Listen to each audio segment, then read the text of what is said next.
Famous કરી દે એવી આશા કરીને નાખીએ વિડીયો. હમણાં ખબર જો વ્યૂ લાઈકું હમણાં ઢેગલા થઈ જાય કે નહીં મોટા વિડીયો. આમાં કીધું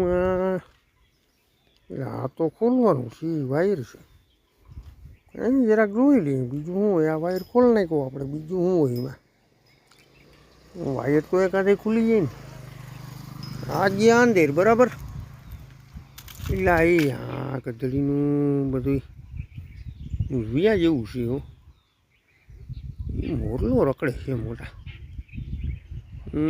જવાય તો ખરી, હાલથી થાય. બીજું હું કંઈક કરીએ તો ખરી.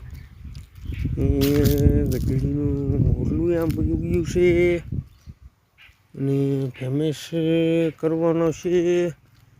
મને નથી લાગતું કે કેટલો વિડીયો નાખ્યા પછી ફેમસ થાય. આમાં પાંદડા ખરી ગયા છે. હવે અહીંયા જો ક્યાંય ભૂજ થયું ને, જો ભૂજ તો ગધડીનું સડી પલરી જવાની છે એવી શંકા છે. એમ આવી ગયો મૂકીએ હવે. એટલા ઘણું બરાબર છે. આ મોરલો ગદનો જરાક ખેંચી લઈએ. આ મોરલો ઉડવાનો છે ભાઈ, નક્કી ઉડવાનો છે. હાલ ઉડી ગયો. અરે એ ઉડે કે ના ઉડે, આપણે મોબાઈલ કર્યો બાય.